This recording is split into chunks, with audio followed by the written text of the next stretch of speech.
I felt even though there were some crazy things, these same things are in the Bible. I'll give you an example. The marriage of Aisha, it's like, I don't know how to explain that. Like, I don't even know how to explain that. I don't know if that disproves the religion, because at the end of the day, what are we using? Our subjective point of view? Maybe the Christians are using that. People are saying Mary is a certain age. I don't know. Like I said, I'm still in a phase of trying to learn these things myself. And I'm not the Muslim who's saying there's no chance I could be wrong. Oh, no, Islam is true. No, I'm not claiming that. I'm claiming this is what's most wild to me, with the Bible to me, to the knowledge I have. I don't like the viewpoint or this narrative people push that I was revealed that Christianity was true and I chose to deny it. That's not the case. If there is something that is going to prove the divinity of Christ, I either didn't understand it or I have not yet seen it. I didn't believe it. What kind of person in the right mind would see something, believe it, and then deny it? The issue with Joseph and Mary, one, we have no reliable source on the age of Mary or Joseph. All that you can have on this is speculation. It's just speculation. We have no solid evidence on her age or Joseph's age. But there is even here, I think, a difference between Muhammad and Aisha and Joseph and Mary. Muhammad is put forward as the pattern of conduct in the Quran. So Surah 33, verse 21 says that Muhammad is an excellent pattern of conduct. So Allah is saying, hey, here's a good guy to imitate. And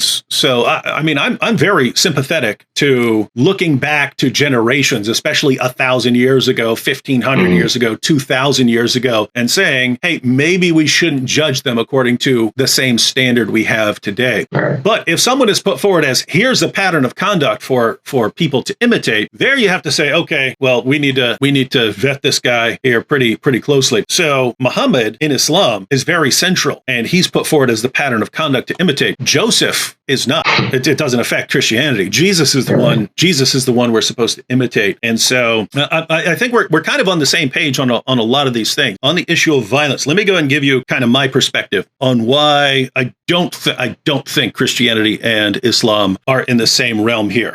As far as passages in the Torah, both Christianity and Islam affirm the Torah. So any passages there would be affirmed as the word of God by both Islam and Christianity. Now, I do want to be clear here. The claim is not Islam is violent, therefore it's false. It's twofold. One, Islam has passages which, if you read them at face value, certainly sound like they're calling for the same things that certain groups are doing. Islam calls for these things. Now, what does that have to do with whether it's true or not? Well, the second thing that I mentioned is you should probably look into it very carefully. So, I agree. Yeah, so my position is not Islam is false because of this. But even though I'm granting that, I would still see pretty serious differences between Christianity and Islam. Because if you think about like this, let's suppose you take the Quran and you read it and you read the historical background and you walk away and say, okay, what are my marching orders now? Versus reading the Bible and asking yourself, okay, now I've read the Bible, what are my marching orders right now? So if you read the Bible, you start off, you're reading Genesis. According to Christianity, you're not supposed to do those things anymore. That's a covenant for a particular people on a particular piece of land at a given time in history. So basically the Bible is a series of covenants, right? There's a covenant between God and Adam. Then there's a covenant between God and Noah. I'm not under that covenant. There's a covenant between God and Abraham. There's a covenant between God and the children of Israel. You start going through Leviticus and Numbers and so on, and this is what was revealed for the children of Israel. This is what was revealed for the children of Israel. This is what was revealed for the children of Israel. Then even in the Old Testament, we're told that another covenant is coming. Another agreement between God and people is coming. And so now we have a covenant between God and people based on the work of Jesus Christ. So I'm, as a Christian, I'm part of that covenant. I'm under that agreement. Well, under that agreement, there is no violence. Governments are allowed to,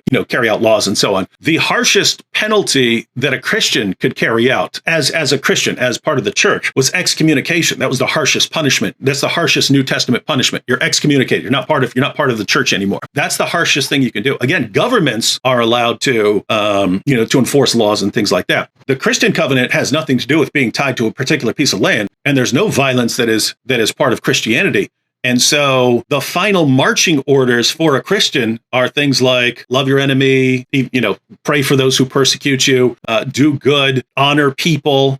These are commands that are directed towards Christians. Let everything that you do be done in love. These are commands towards Christians. And so if you look at the sort of trajectories that, hey, here's this entire revelation of the Bible, and the takeaway message is, yes, there's been lots of violence in the past, but right now you are supposed to love people, love your neighbor, love your enemies, love God. That's what you're supposed to do now. That's what, in other words, that's what I am commanded to do right now. Whereas if you read the Muslim sources, the final marching orders would be, and you may have a different interpretation of this, but I'm telling you, this is how I interpret the Muslim sources. I interpret the Muslim sources as the final marching orders. It's depending on your circumstances, when you are able to impose Islam, then you do it. If you're not in that position, then don't do it. So anyway, you can comment on anything I just said. I just wanted you to have my perspective, but my point is, I would not think that Christianity and Islam are in the same ballpark as far as that is concerned, because now we're talking about, here's what Christians are commanded to do in this world that we're in right now,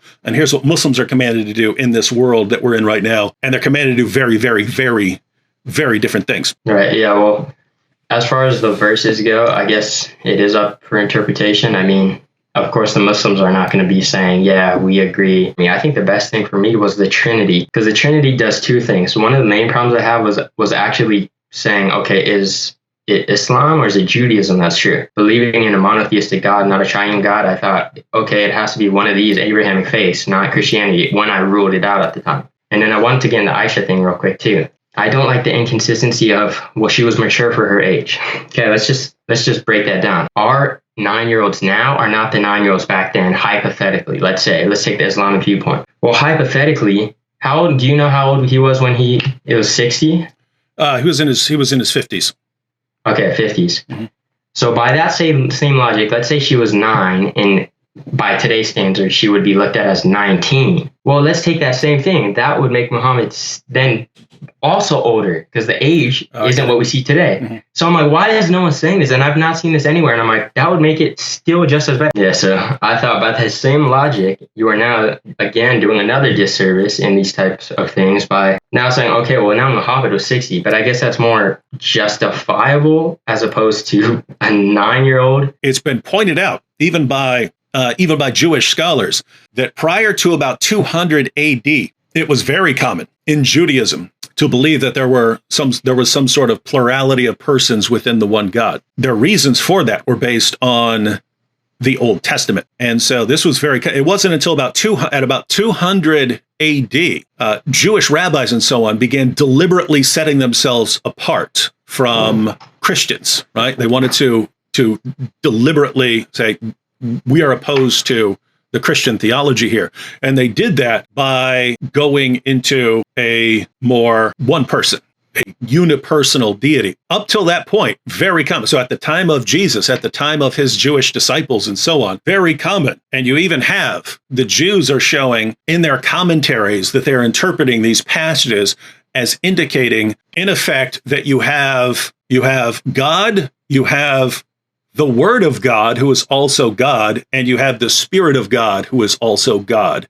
And so the idea is, once you understand the sort of pre-Christian Jewish understanding of these texts, you've got Jews claiming that there's God, there's the Word of God, who's God, there's the Spirit of God, who's God, and there's only one God. And so by the time the Apostle John writes, in the beginning was the Word was with God, the Word was God, Jews of that time would have said, yeah, he's right on the money there. He's right on the money. What they might have, if they weren't Christians, what they would have objected to is the idea that the Word became incarnate as Jesus, that the Word took on flesh and became Jesus. That's where they go, whoa, no, we agree with you on the Word part, and the Word being God and yet being distinct. So they would have agreed on that part, but they would have objected to Jesus being identified as the Word become flesh.